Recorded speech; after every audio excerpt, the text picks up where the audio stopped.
मेरे प्रभु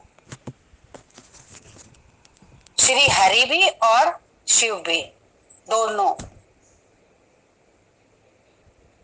परम गुरु।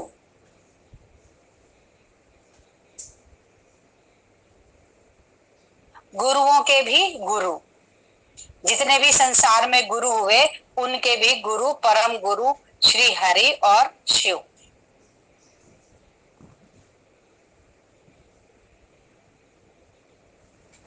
जो ज्ञान अंजन डाले अपने शिष्यों के, कौन सी आंख में ज्ञान अंजन डाले? दिव्य बुद्धि की आंख में, दिव्य नेत्र की आंख में ज्ञान का सुरमा पहनाए, ज्ञान का अंजन दे वो गुरु।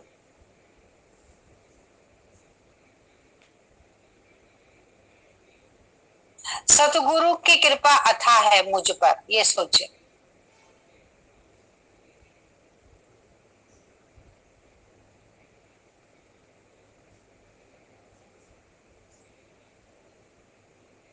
गुरु को सोने के सिंहासन पर देखें। मेरे सतगुरु सोने के सिंहासन पर विराजमान है।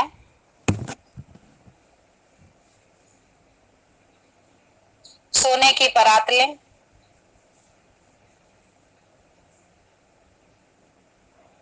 बहुत भाव से उसमें जल डालें।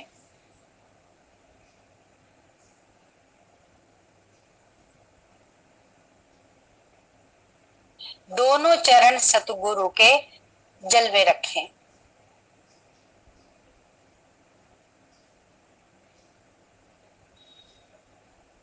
कितने भाव, कितनी श्रद्धा से अपने सतगुरु के चरण पखार सकते हो, पखारो।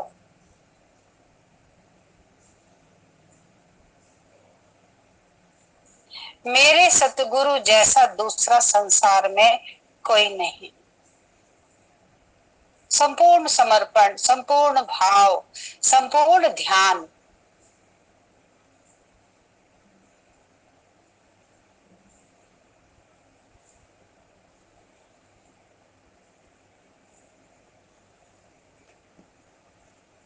मेरे सतगुरु की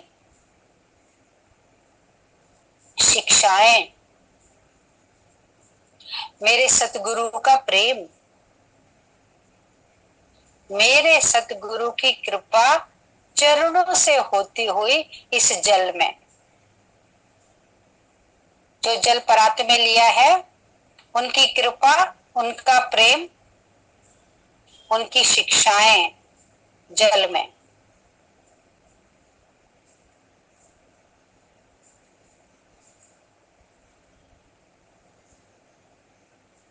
वहीं नीचे आप बैठे हुए हैं। एक चरण बाहर निकालें, अपने घुटने पर रखें।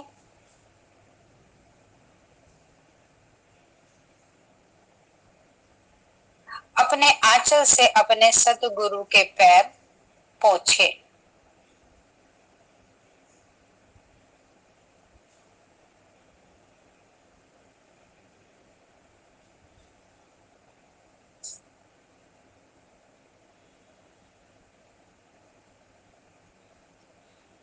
दूसरा निकालें,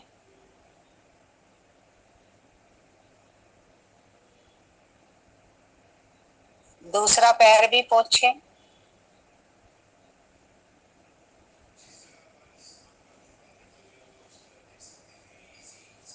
परात हटा लें।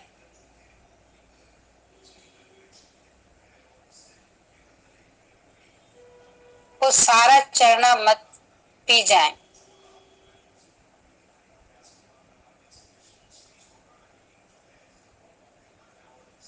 उसमें सोने के कण आ गए होंगे, वो भी अच्छे से पी लें।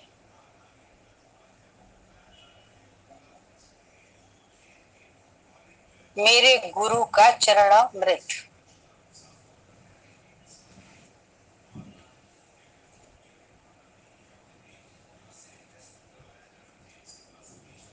पीली पोशाक पहनाए। पहले धोती,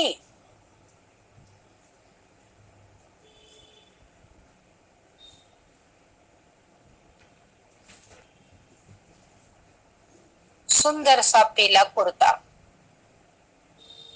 जो मेरे सतगुरु के ऊपर और खूबसूरत लगेगा।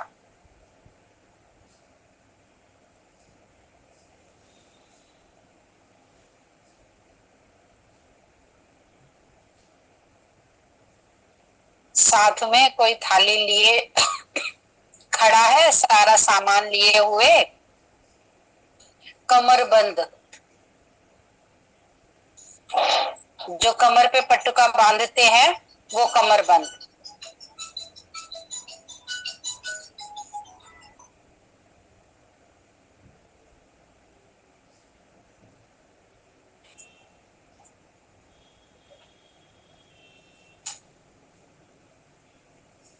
गले में पटुका बैठा दें, सिंहासन पे गले में पटुका डालें।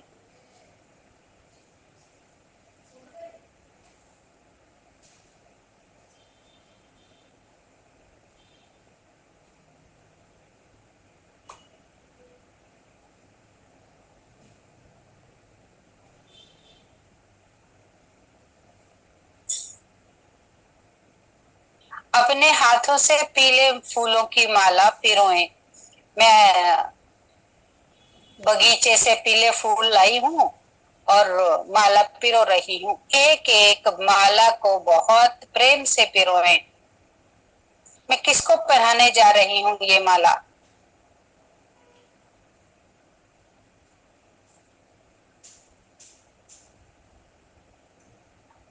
अपने सतगुरु का ध्यान करते हुए, मेरे सतगुरु की माला सबसे सुंदर माला होनी चाहिए, ऐसा ध्यान करते हुए अपने हाथ से एक एक फूल को पिरोएं।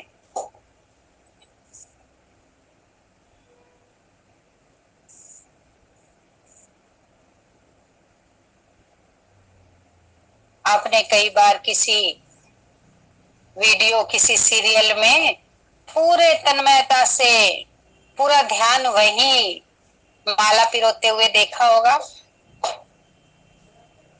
इसी तरीके से आपका ध्यान भी सतगुरु की माला पिरोने।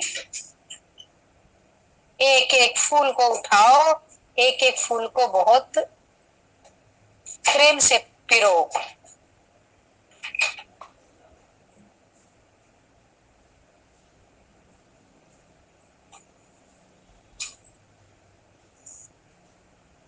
पूरी श्रद्धा से सतगुरु को हार पहनाओ।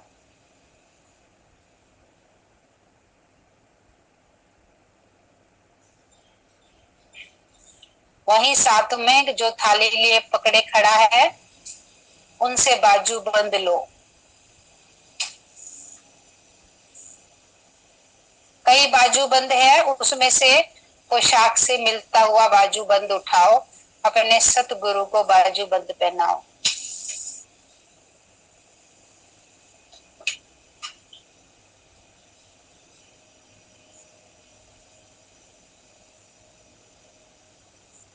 पोशाक से मिलता हुआ हार,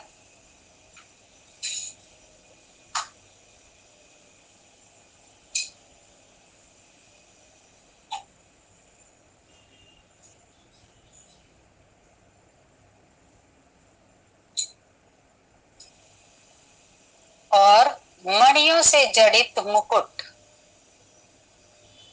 एक अलग थाली में मणियों से जड़ित मुकुट है।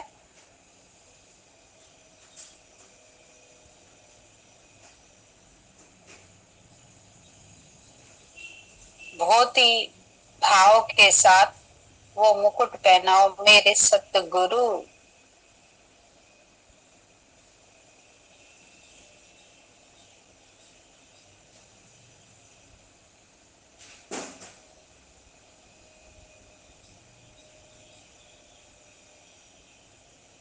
अपने हाथ से बना हुआ मिष्ठान खिलाओ।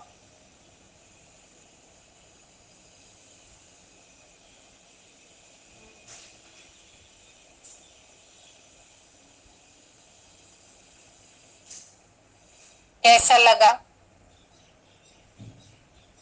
मीठा बराबर है, सिका बराबर है।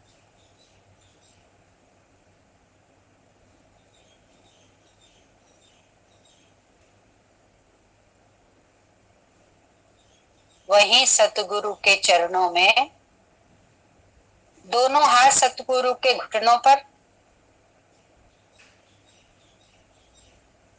और तीनों नेत्रों से तीनों नेत्र देखें। एक सतगुरु के भीतर का नेत्र, आत्मा नेत्र, भीतर में देखना सतगुरु के, बाहर ना देखना माथे पे।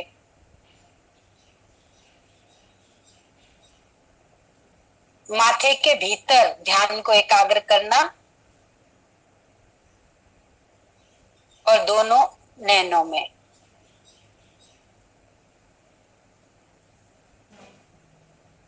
समझ आ गया? बाहर कुछ नहीं है रोशनी, माथे पे ऊपर कुछ नहीं है, माथे के भीतर आपने ध्यान को एकाग्र करना है, बिल्कुल सेंटर पर।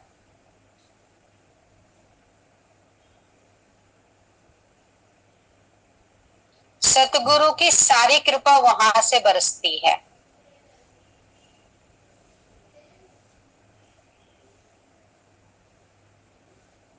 कन्हैया के भी, त्रिपुटी बालाजी के भी, शिव के भी, कहते हैं ना मस्तक में मणि है। तो मेरे सतगुरु के मस्तक के भीतर मणि है, अथाह कृपा की मणि।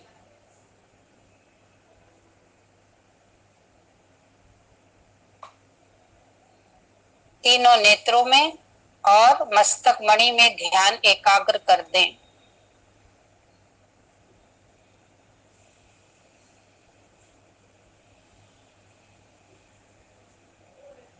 मेरे सतगुरु,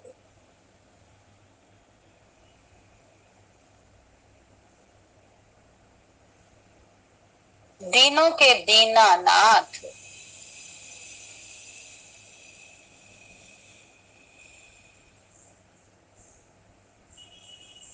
पूरा ध्यान मणि पर।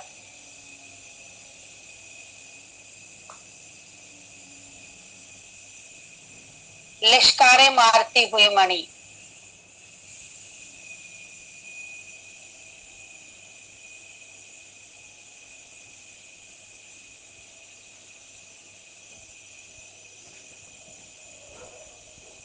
महापुण्य है।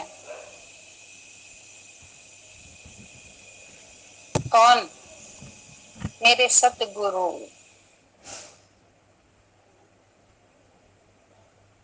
कैसे हैं महापुण्य? प्रभु हमेशा पुण्य का काम करते हैं, भले खुद को कितनी तकलीफ उठानी पड़े।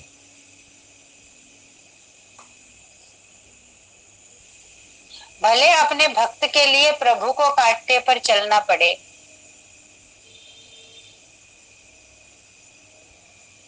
लेकिन अपने भक्त का रास्ता साफ करते हैं, उनके कांटे चुनते हैं। कांटे चुनने वाला महापुण्य।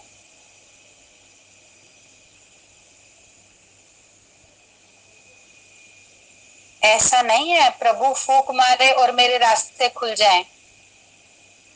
है उनमें इतनी सामर्थ्यता कि जरा सा पलक झपके और रास्ता खुल जाए, लेकिन नहीं। जाने अनजाने जो भी कांटे मेरे द्वारा बिछाए गए,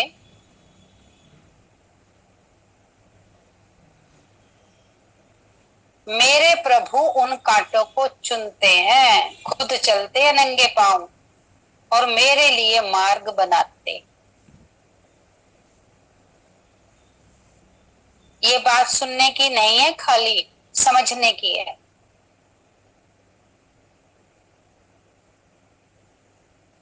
अब कोई बात आपका बच्चा बिगाड़ दे,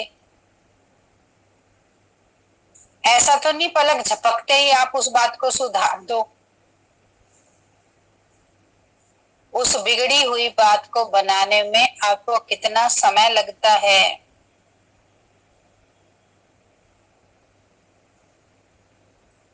इसी तरीके से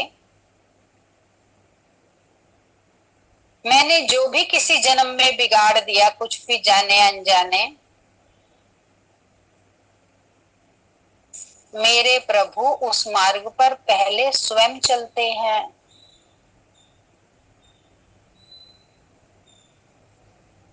और चलने में उनके पग में वो कांटे चुभ जाते हैं जो मेरे द्वारा बिछाए गए हैं। आज बहुत ध्यान से आप इस बात को क्लियर समझोगे।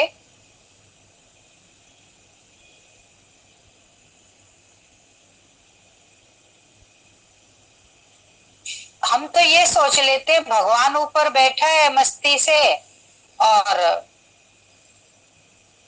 सब कुछ तो उसके हाथ में है, नीचे आके देखे तो पता चले।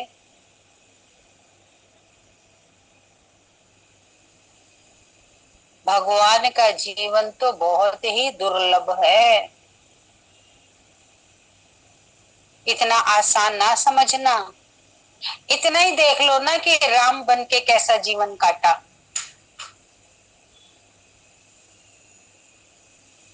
कृष्ण बन के कैसा जीवन, शिव बन के सिर्फ जहर ही जहर पिया।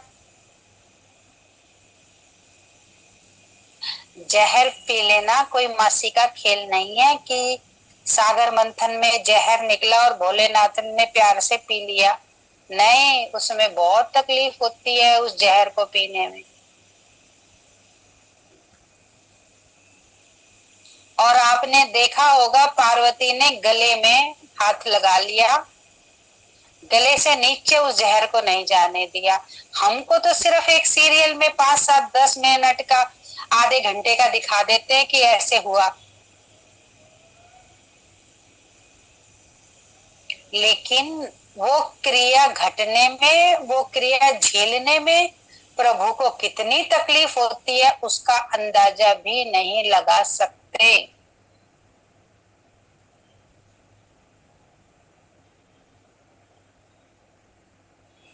उस किरदार को जीकर देखो।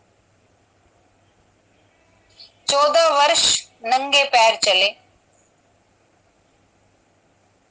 कोई 15 मिनट तो चल के दिखाए।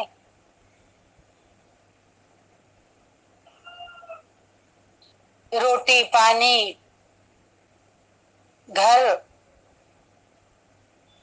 सुविधाओं के बिना जंगल में क्या क्या नहीं आता, जंगल में क्या क्या प्रॉब्लम्स नहीं होती। वहां कोई शाही कालीन बिछे हुए हैं क्या? आगे से आगे ठंडा ठंडा पानी लिए कोई खड़ा है क्या?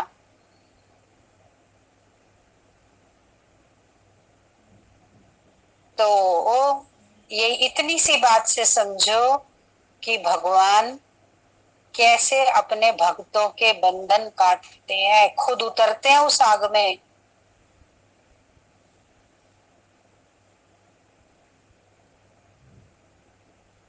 भगवान का छोड़ा हुआ जहर थोड़ी था जो भोलेनाथ ने पिया, भगवान का बिछाया हुआ जहर था क्या?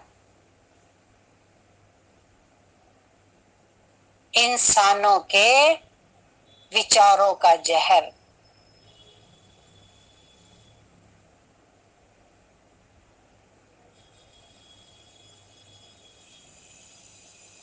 हमारे भी तो विचारों का ही तो जहर हर रोज पीते हैं वो। और कौन सा जहर है हमारे भीतर? यही तो है, जहर जहर में एक दूसरे को मार डालते हैं।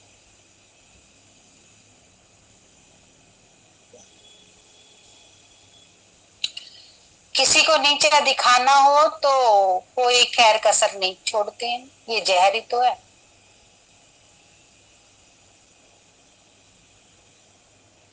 और मेरे सतगुरु, जब मैं सतगुरु के मार्ग पर होता हूँ,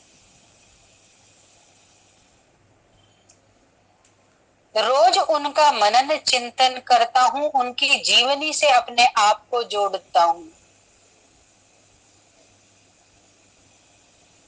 जीवनी से जोड़ना, रामायण पढ़ लेना बड़ी बात नहीं है कि मैंने तो हफ्ता में 15 दिन में रामायण, कई कई बार मैंने रामायण पढ़ी है। अरे उस रोल को जीना है, राम के रोल को जीना है, सीता के रोल को, लक्ष्मण के, भरत के। हनुमान के रोल को।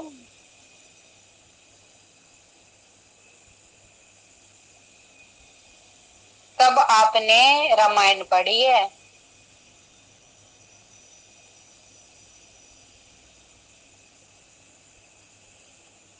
तब रामायण का असर, एक एक कांड का असर आप पर आएगा तब, जब आप एक एक किरदार को जिएंगे। सारी जिंदगी रट्टा मार लो, रट के चौपाई पढ़ लो, लेकिन किरदार नहीं जिया, उसका कुछ भी असर नहीं आने वाला। जो पुण्य मिलना चाहिए वो पुण्य नहीं मिलने वाला। तो अभी आपने सुना ना, मेरे सतगुरु महापुण्य, प्रभु ने उस किरदार को, एक एक किरदार को जी के दिखाया।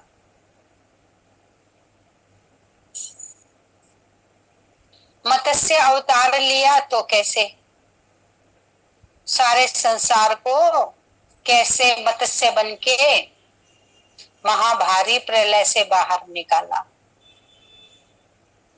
वाराह अवतार लिया तो कैसे पृथ्वी को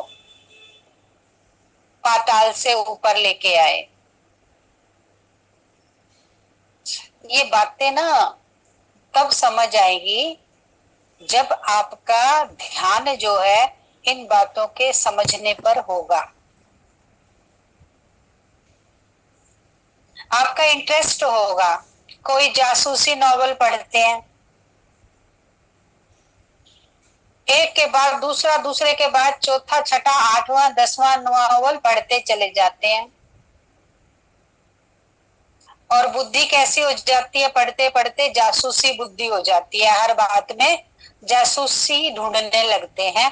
जिनको जासूसी का, जिनको खून खराबे का शौक है वो खून खराबे के नॉवल पढ़ते हैं, वैसी मूवी देखते हैं। जिसको बुनाई कढ़ाई का शौक है वो वैसा, जिनको भोजन पकाने का शौक है वो वैसा। और आपका शौक क्या है? मेरा शौक क्या है? सत्यता को जानना। सत्यता है क्या? समझ आई? कब कब कैसे कैसे क्या क्या घटा, इस सच्चाई को जानना।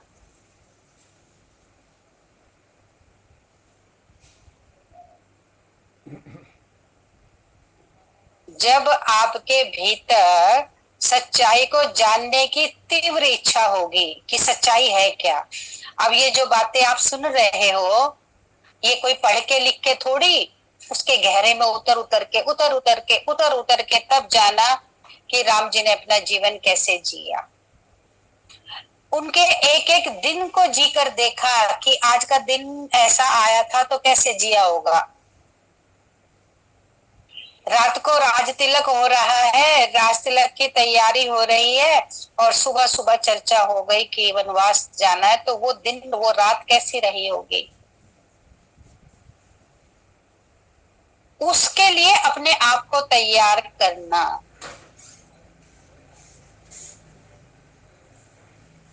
कि अभी अभी तो राज तिलक और अभी अभी वनवास, उसकी तैयारी अपने आप में करना। तब समझना राम के कृपा के पात्र, राम का अनुसरण करने वाले।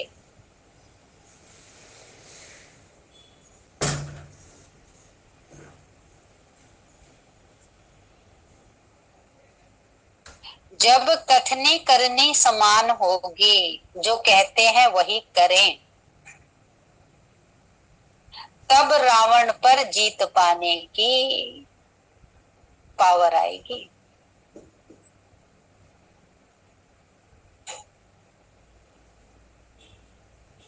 हम कहें कुछ और करें कुछ, हमारा ध्यान ही नहीं है।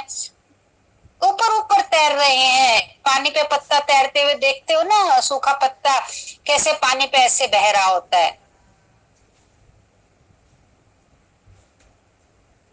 आज का जीवन वो पानी पर बहते हुए पत्ते के समान हो गया है। समझो बात को।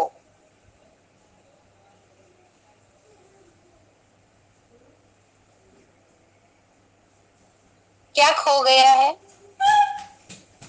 पत्ता अपनी पहचान बना ले, पत्ता अपने ट्री को खोज ले जहां से पत्ता अलग हुआ है। आप सब सुन रहे हो ध्यान से? हम सब पत्ते हैं, हम सब पत्ते।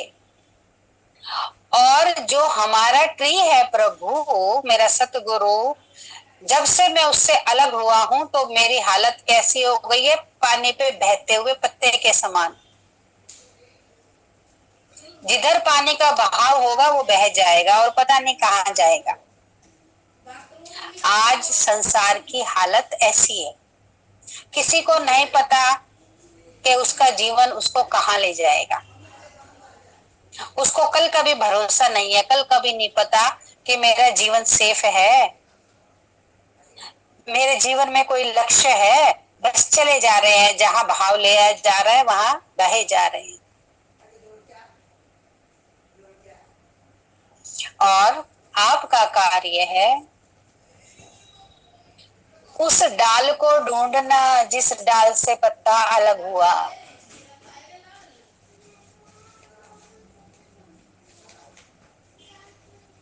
उस वृक्ष का बन जाना जिस वृक्ष से मैं टूटा था।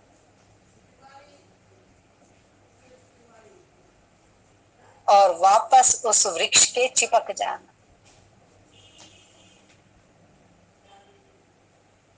और जब ये हिलता डुलता पत्ता अपने वृक्ष के चिपक जाता है, वापस से जुड़ जाता है वृक्ष के साथ, तो जो पत्ता कांप रहा था उस पत्ते को पहचान मिल जाती है, उसको अपना परिवार मिल जाता है। उस वृक्ष, वो वृक्ष उस पत्ते का परिवार है। मेरे सतगुरु, मेरे सतगुरु मेरा परिवार है। फील आ रही है?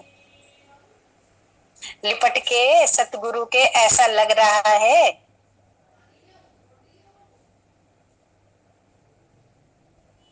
जैसे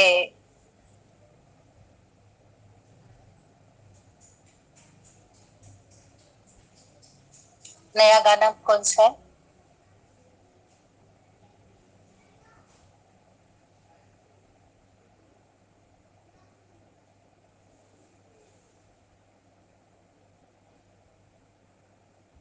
जैसे मिल गया हो कोई शहर। एक नया गाना है, अंदर घूम रहा है, बाहर लिरिक्स याद नहीं आ रहे।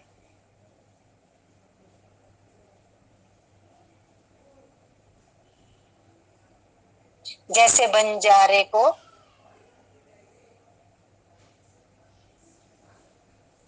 याद आ गया?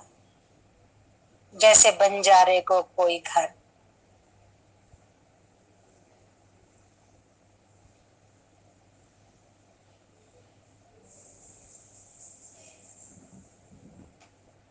नया ही है अभी का।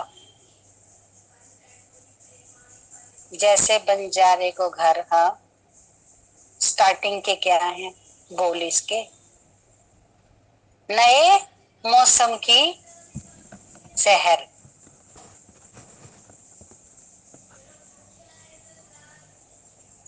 तू मुझको यूं मिला है जैसे बंजारे को घर।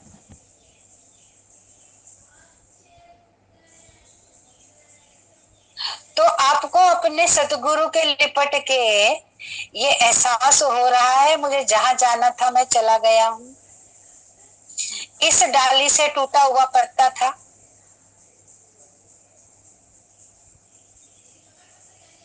वापस डाली पर आ गया हूं। अलग था, जुदा था तो सूख गया था, और डाली से वापस लग गया हूं, फिर से हरा भरा हो जाऊंगा। ये पक्की बात है। एक एक रेशा रेशा उसका सूख गया था पत्ते का, अब रेशा रेशा हरा होने लगा है अपने वृक्षपति से मिलके।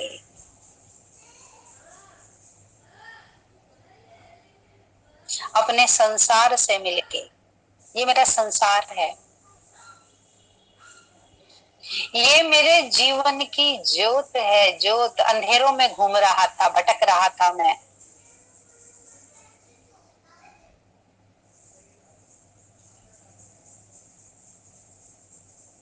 अब मुझे मेरी मंजिल मिल गई। ये रूह को चैन आएगा, रूह को करार आएगा इस बात का।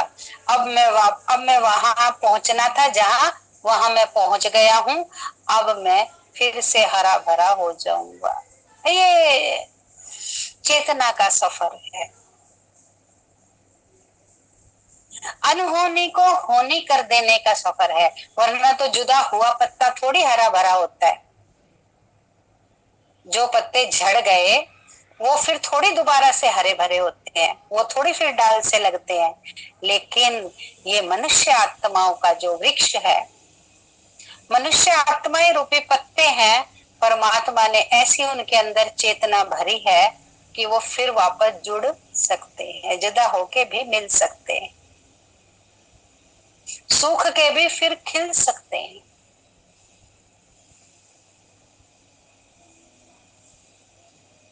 मणि में चिपक जाओ।